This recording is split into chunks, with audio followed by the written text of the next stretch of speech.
Welcome to National Parks Traveler, where we explore the national parks and the issues that involve them.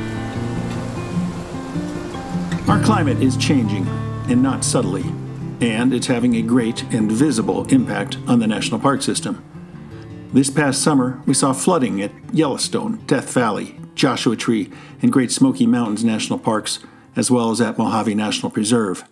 There have been wildfires in and around Yosemite, Sequoia, and North Cascades National Parks. Lakes Mead and Powell at Lake Mead National Recreation Area and Glen Canyon National Recreation Area continue to shrink, the result of a mega drought said to be the worst in 1,200 years. More recently, Hurricane Ian crashed into Florida as one of the strongest hurricanes in recent memory. This is Kurt Repenchek, your host at the National Parks Traveler. Are those events the result of human-driven climate change, or simply the vagaries of weather? Today we're going to explore that question and others tied to the weather we're experiencing with Stephanie Kodish, the Senior Director and Counsel for the National Parks Conservation Association's Clean Air and Climate Programs. We'll be back with Stephanie in a minute.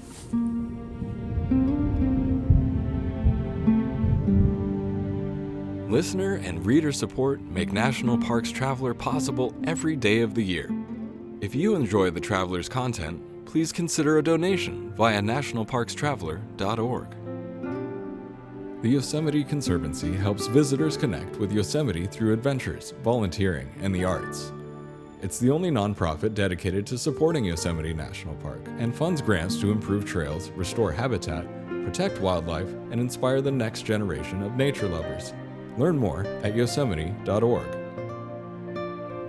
Full of stunning photography and thought-provoking reads, Smoky's Life is a biannual magazine produced by Great Smoky Mountains Association. Members receive it free of charge each spring and fall, and it is available for purchase in retail stores throughout Great Smoky Mountains National Park and online at smokiesinformation.org.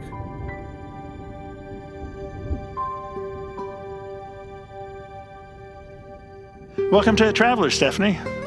Thank you so much, Kurt. It's good to be with you. The big question, as I laid out in my introduction, is where do you draw the line between this is weather, it happens every day and it changes every day, and is it climate change driven weather? Is there a really good defining line that we know when we cross it between those two? Yeah, that's a good question. There's always been extreme weather events in different parts of the country, whether wildfires in parts of the more arid West or storms, hurricanes like what we're seeing now in Florida. But the distinction and the fuel that people have added to those weather events is really fossil fuel inspired climate changes. And that results in more intense storms, more intense and amplified wildfires, and also more frequent storms. So a storm, for example, in Yellowstone this summer, the flooding that was experienced across the park and communities, that's a flood that might be seen once every 1,000 years. And those kinds of extreme events are occurring more and more frequently as a result of climate change. Yeah, I was wondering about that because, in the case of Yellowstone with those devastating floods back in June, we heard, once in a 500-year storm or once in a 1,000-year storm. Death Valley's flooding this summer, again, once in 1,000 years, and then it seemed to happen the next week after that. And, Mojave Deserts or Mojave National Preserve's flooding, the superintendent told me they viewed that as once in 25 years. Certainly the monsoon season in the Southwest this year has been particularly strong. Last year it was absent. It never really showed up. And I guess, those changes in how we view those storms really kind of, does it complicate the notion of climate change and human-driven climate change? So I think we have lived experiences and we have history that tells us and shows us what these different weather events have in terms of impact across our resources, our waters, our wildlife, our landscapes. The distinction is in severity and in the confluence of events and the compounding effect. So that when you're talking about, for example, a fire, you're not only talking about a certain number of acres that may historically have been more or less in line with what you could anticipate during fire season, but you're also talking about lands that have suffered from drought. And you are igniting more and more acres because of that drought. So the two issues taken together have a compounding effect. And that is one of the grave realities of the climate crisis. We just saw Hurricane Ian rip through Florida and move up the coastline there. Earlier this summer, or actually going back to the spring, I guess we had the prediction that there would be so many named storms that developed this year in the hurricane season. And then through August, most of August, people are saying, well, there's no hurricanes. We don't believe, what happened to climate change influenced weather. And then Ian emerged, and it turned into one of the most powerful hurricanes we've seen in recent memory. And so you've got on one hand, the naysayers will say, well, we didn't hit all the named storms that we were supposed to hit. And then the ones pointed to climate change, who believe in climate change is human driven, will point to Ian as, well, we've got warmer ocean waters. And so that helped turn what might have been a tropical storm into this behemoth. That's right. I think that it's totally fair to point to the reality that there's always been monstrous hurricanes in southern Florida. The state's no stranger to them. Our coastal parks have experienced those harms for a long time. The distinction, though, is these compounding factors again. So you're not only talking about warmer sea water, you're also talking about warmer air. And the result of that is that you have bigger and wetter and slower moving hurricanes that are more intense and devastating. I mean, our thoughts are with the millions of people that have been forced to evacuate and the many national parks that are in the projected path of the hurricane. So we're talking about Everglades and Biscayne in Florida, Cumberland Island National Seashore in Georgia. They've temporarily closed for visitor and staff safety. And I'm wondering with the climate change that we're seeing, I mean, where I live in northern Utah, the daytime highs have been in the mid 80s when they more reasonably should be in the mid 70s. And so, it's going into October. I haven't seen this topic discussed, but as the seasons change, as we have a warmer fall and it extends deeper, hurricane season used to go from, I think, June 1st through November or to November 1st. Have you heard any discussion that calendar is going to change, that instead of calling the end of hurricane season November, we might be pushing it into December because of the changing weather that climate change is bringing us? Yeah, and I think that that is spot on. Part of what we see is the earlier onset of spring. And so that has a consequence in our Western parks, for example, in terms of snow melt. And this, again, ties back to the summer events in Yellowstone. Yellowstone was forced to close its gates to visitors. That was one of the most extreme weather events in the park's history. And so the flooding that was caused by the heavy rainfall and the above average snow melt because of these near record temperatures, they're all the direct effects of the climate crisis, and they're wreaking havoc across our country. They really are. And, looking at the wildfires in California, this year hasn't been quite as bad as 2021 was, when we saw the Dixie Fire just, chew through Lassen Volcano National Park and I forget what complex in Sequoia, but they were just incredible blazes that created their own weather. And as you mentioned earlier, because of the drought that we're seeing with climate change, the vegetation is more prone to burning, and certainly the winds that we've seen.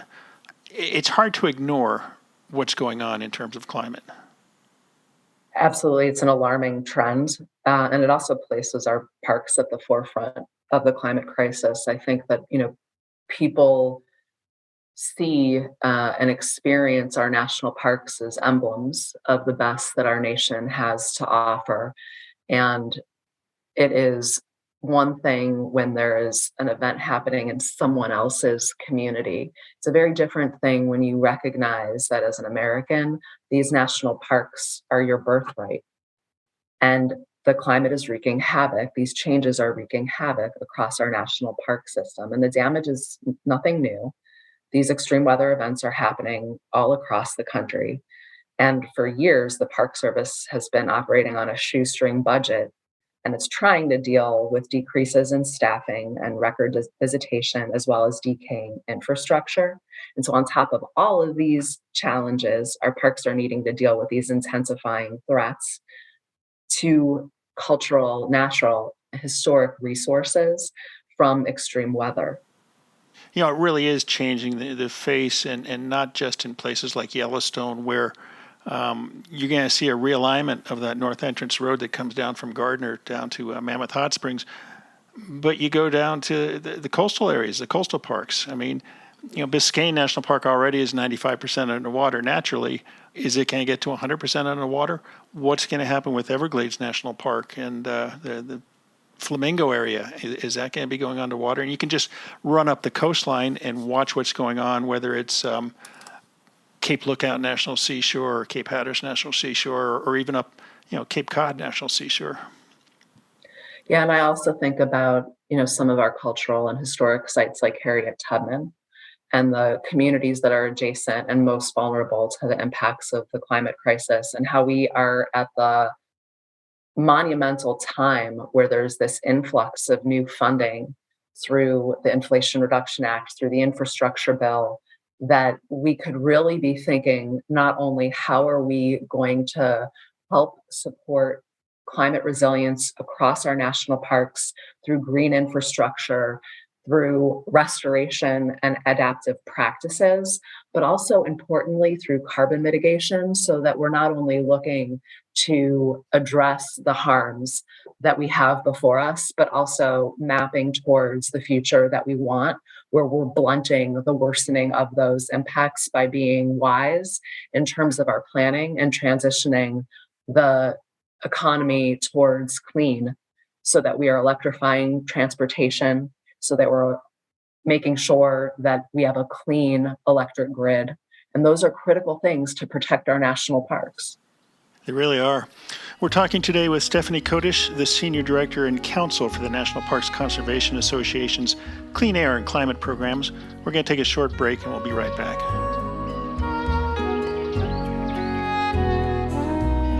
Washington State is graced with 3 spectacular national parks, each different and special in their own unique ways.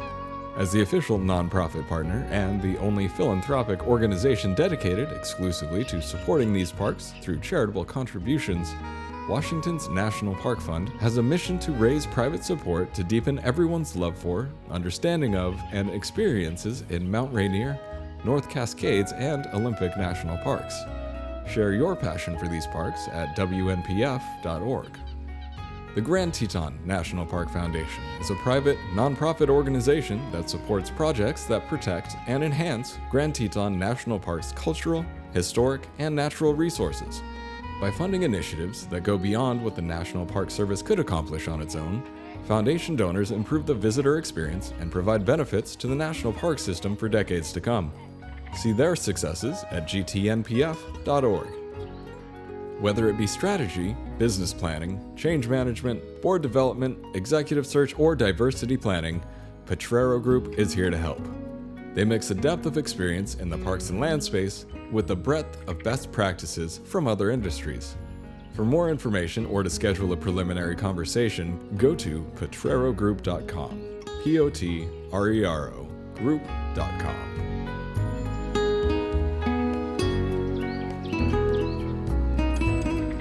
So, Stephanie, you mentioned that there's a lot of money heading towards the Park Service. I believe the Inflation Reduction Act is providing roughly $500 million to the Park Service to work on resiliency against climate change. Do you know where that money will be put to work and how?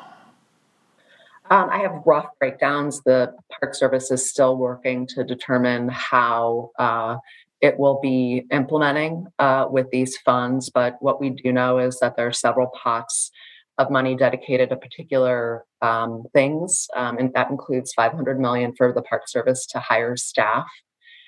It includes $250 million for the Park Service and BLM for conservation and ecosystem and habitat restoration projects. It also includes $200 million for the Park Service's deferred maintenance work. And I'm glad to kind of go through these other categories if that's helpful. $390 million is for NOAA, for climate research, modeling, forecasting, and other information. I think it's really important to recognize that while funds directly to the National Park Service are vital, there are sister agencies that have critical tasks that are needed in order to help ensure national parks and resources are also well protected. So that includes in the example of NOAA. It also includes the examples around the Environmental Protection Agency in terms of issuing regulations that will reduce emissions from cars, from oil and gas, and from power plants. But even with the influx of these monies, I think it's also important to take note that there is a need for disaster funding, a supplemental, in order to support the Park Service, because the Park Service remains underfunded. And so if disaster relief funding is delayed for too long, the agency is going to be forced to borrow from different accounts, and that will just end up undermining further delay in critical repair projects. And I think, in terms of disaster funding, I think Yellowstone's asking for $100 million to recover from the June flooding. And that's just one example. I mean, I don't know what the situation is at Death Valley or Mojave National Preserve with the flooding that they endured, but it's how does Congress get its head around providing necessary funding that no longer seems to be a one-time appropriation? Each year it seems that there's some new weather-related damage inflicted on the parks.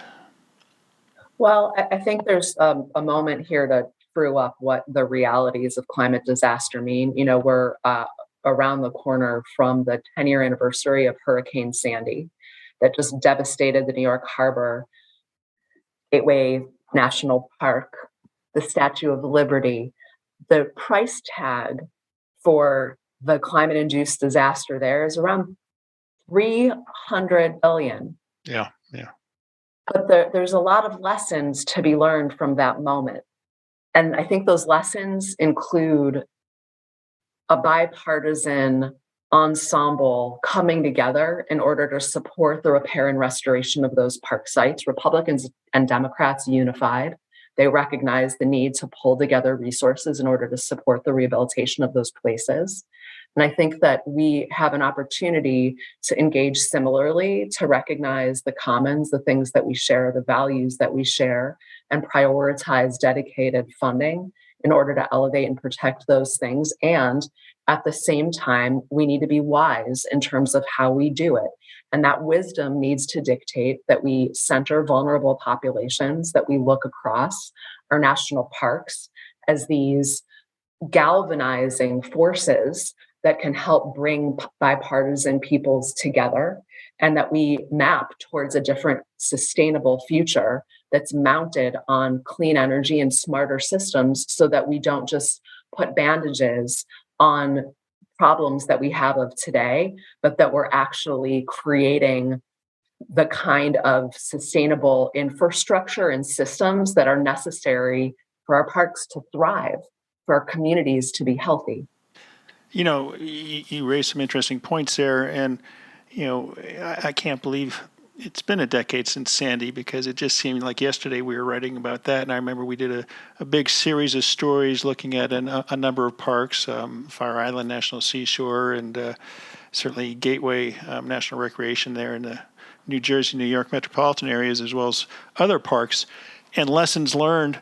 And with the political nature of our government and how it drives the Park Service, depending on who's in the White House and depending, whether they lean right or lean left, does that impact the decisions that the Park Service makes? And I'm wondering, at Fire Island, we had the cut or the break in the wilderness area up there, that rather than the Otis Pike Fire Island wilderness area, that rather than filling it in, they left it open, which was a great experiment, which has proven to be incredibly beneficial for the marine environment there in the Back Bay. And it's just been fascinating, the science that has grown up around there.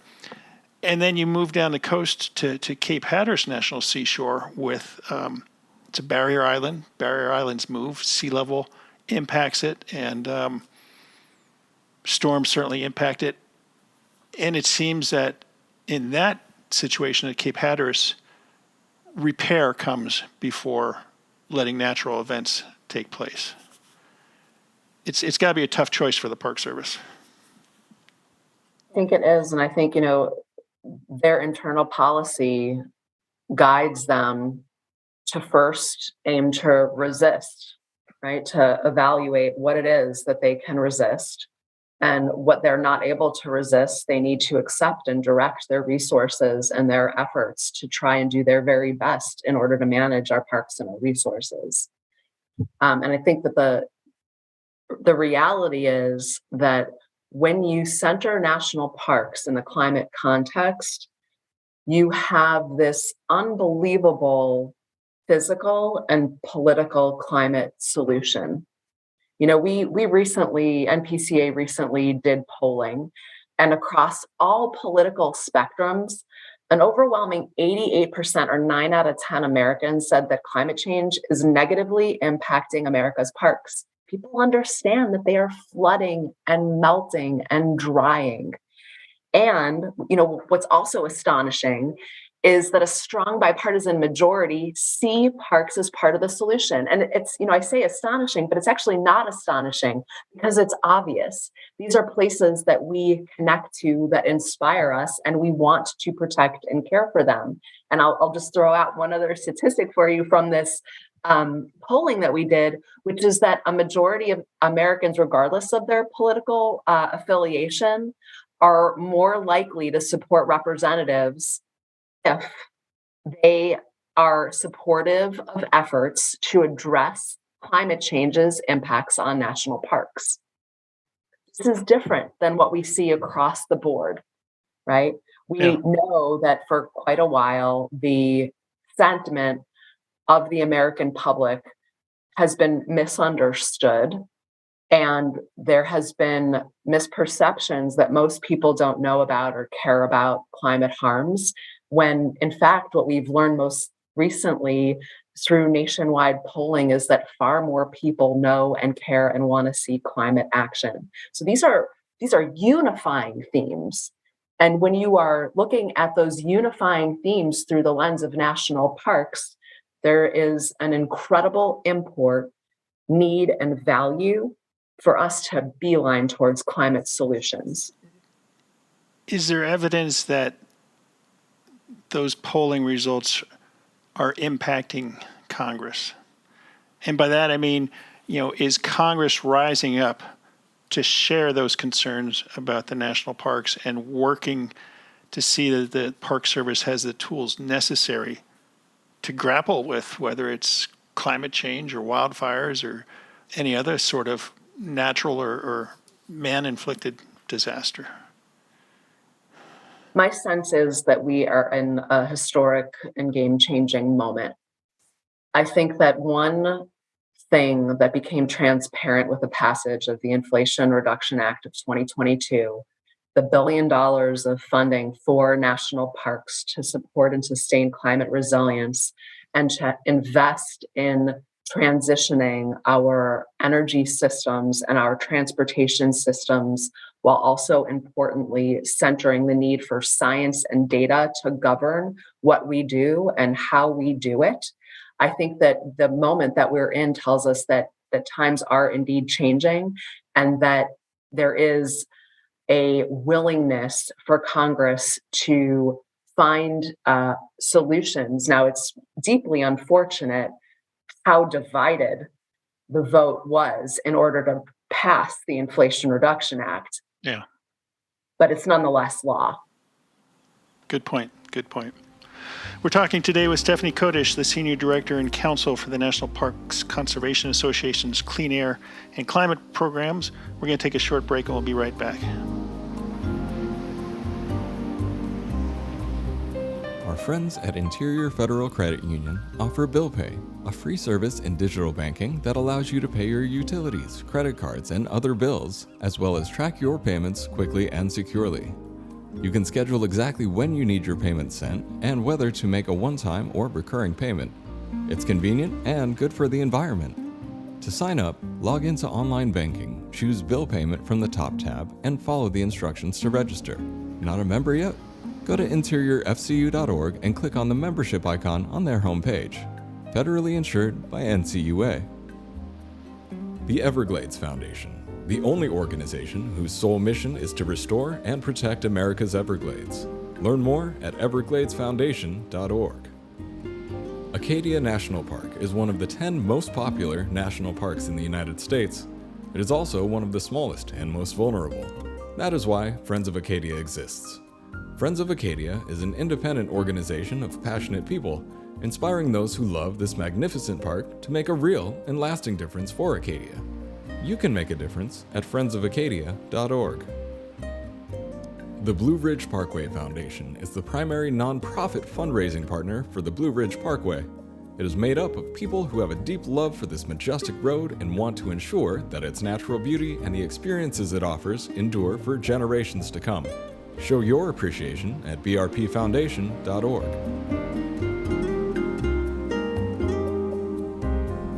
We're back with Stephanie Kodish, the Senior Director and Counsel for the National Parks Conservation Association's Clean Air and Climate programs. We're talking about climate change and weather. What's the difference? Where do we see the vagaries take hold strongest? Stephanie, the National Park Service's Climate Change Response Program, the team there uses science to help parks manage climate change as well as adapt to what pretty much is an uncertain future. Are there some good examples that you can point to as far as what that program is doing on the ground in the parks to help manage climate change impacts?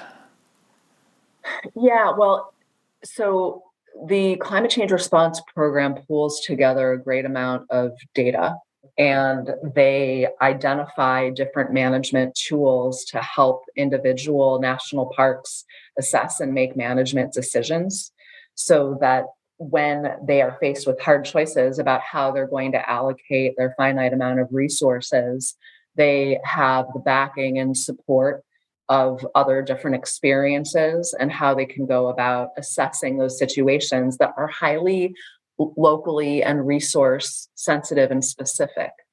So, that is largely the role to sort of provide for an umbrella level of understanding from that realm. Mm-hmm. Mm-hmm.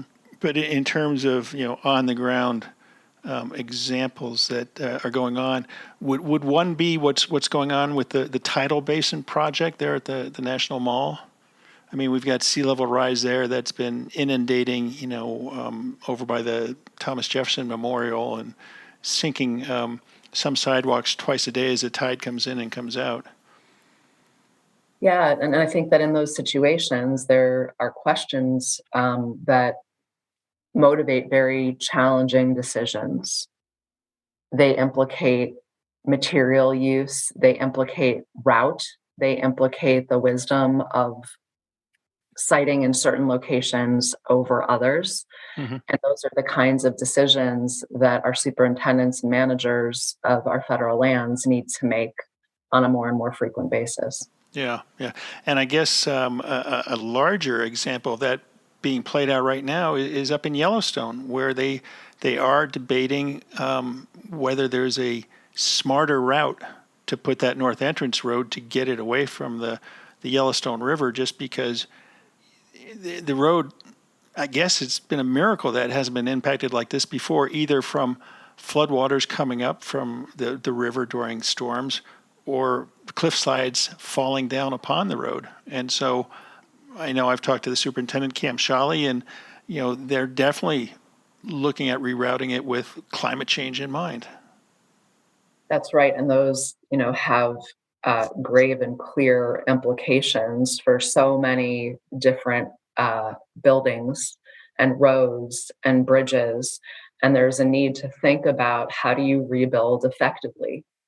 How do you route those roads to take care that you are being cognizant of shifts in climate anticipating more extreme weather events, using materials, green infrastructure that can be more resilient, not only to coming climate changes, but also to help mitigate those impacts.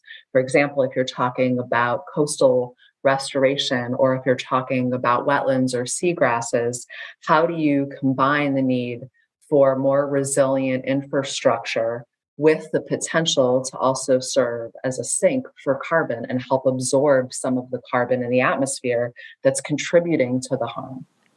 Yeah, I guess in some of these cases, it basically gives the Park Service a do-over, so to speak, to try and correct something that was put in the wrong place initially, or which time has dictated that it needs to be removed. I'm kind of curious. You go down to Everglades National Park in the Flamingo area, and I think there was hurricanes back in 2005 that wiped out the Flamingo Lodge.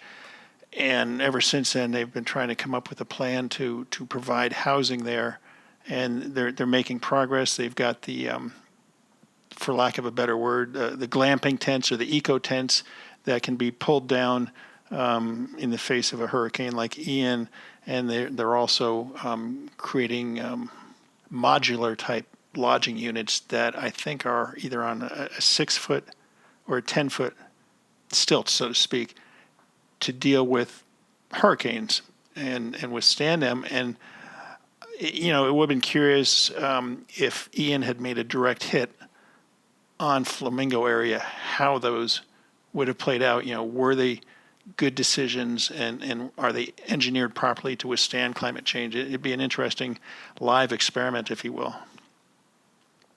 Yeah, absolutely. And I think that unfortunately, the more of these experiences that the Park Service is having, that communities are facing, the more we are realizing the kinds of solutions that are needed to help us adapt and also recognize where those limits are. Yeah, yeah. We talk about climate change, and often we're talking about the big, well-known parks, the Everglades, the Yellowstones, whatever. There was an interesting item that came across my desk recently from Glacier Bay National Park and Preserve. And you mentioned Glacier Bay, and if you've seen pictures, if you've been fortunate enough to go there, the main memory you come away with is all those rivers of ice and all those snow-clad mountains. And just recently, on September 17th, there was a landslide at the top of the Lamplugh Glacier, I believe, if I pronounce that correctly.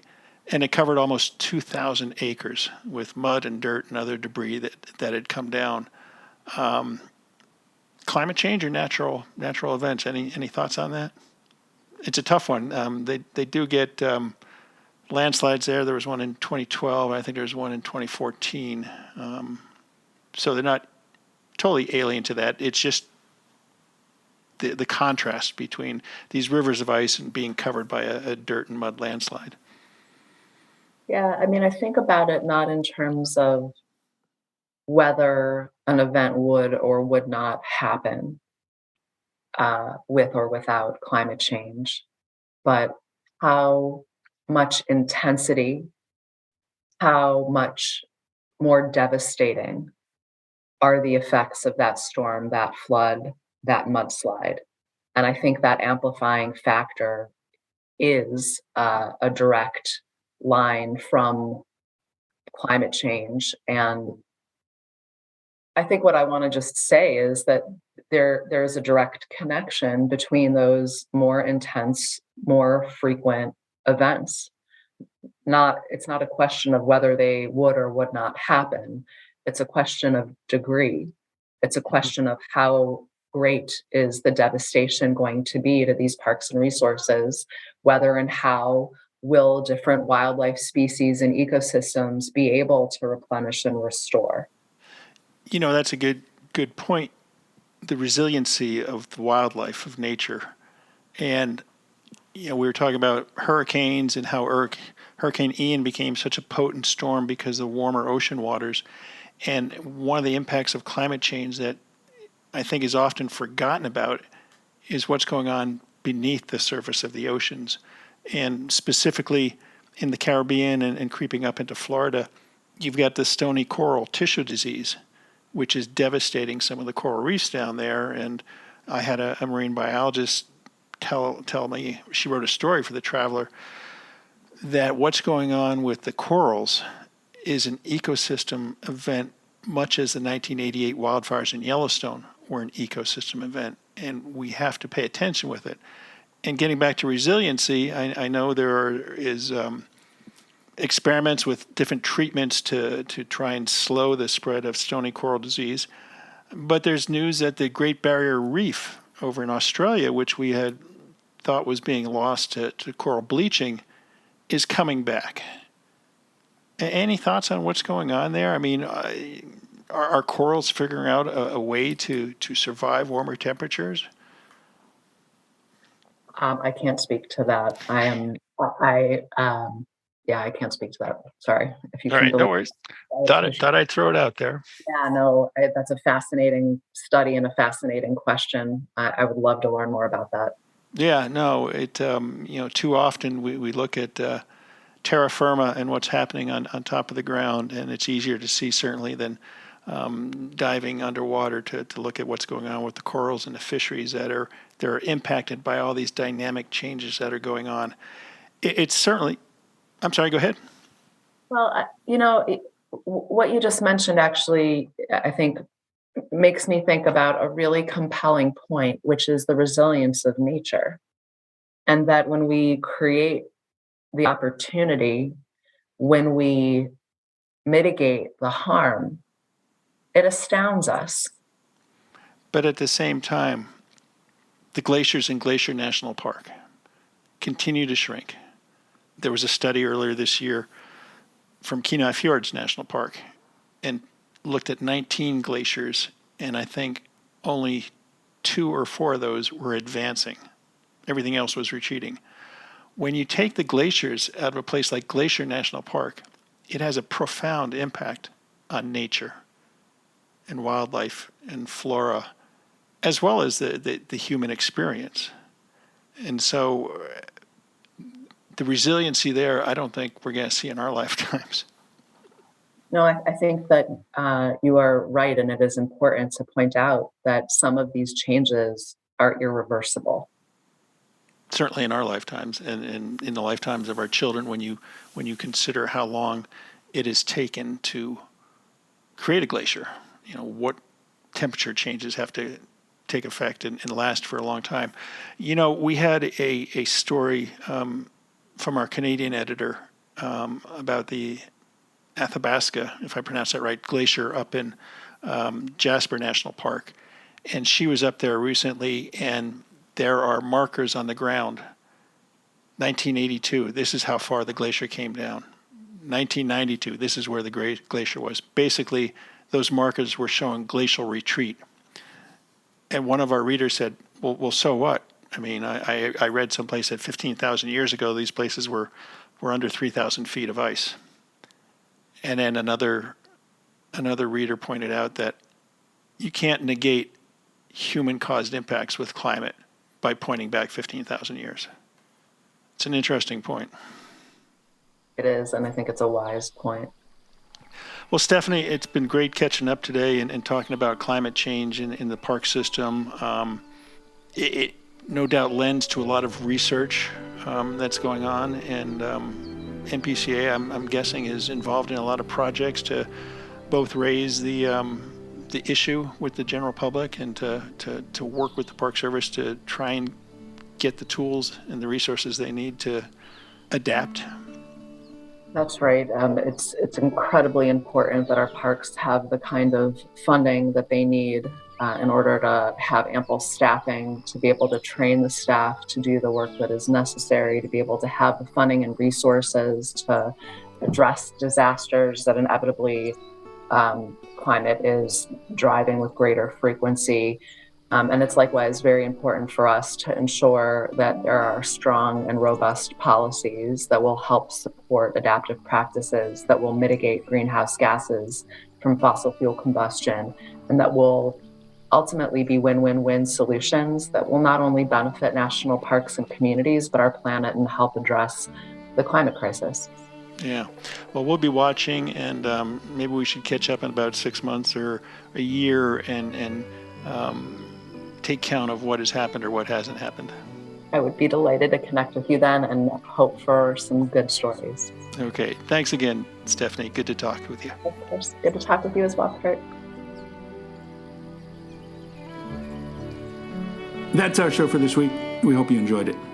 Next week, we'll be looking back on 25 years of work the Grand Teton National Park Foundation has provided its namesake park. Work that you can see in the restored trail network in the Jenny Lake area of the park, the Craig Thomas Discovery Center, and the 640 acres along Mormon Row that will not be developed into ranchettes.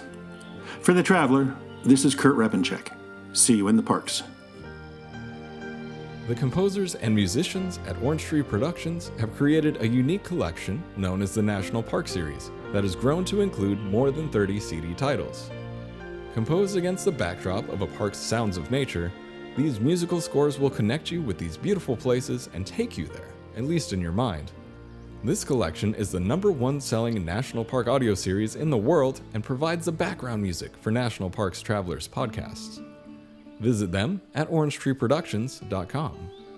Editing and production work for the National Parks Traveler podcast is done by Splitbeard Productions. You can learn more about us at splitbeardproductions.com. National Parks Traveler is a 501c3 nonprofit media organization that provides daily editorial coverage of national parks and protected areas.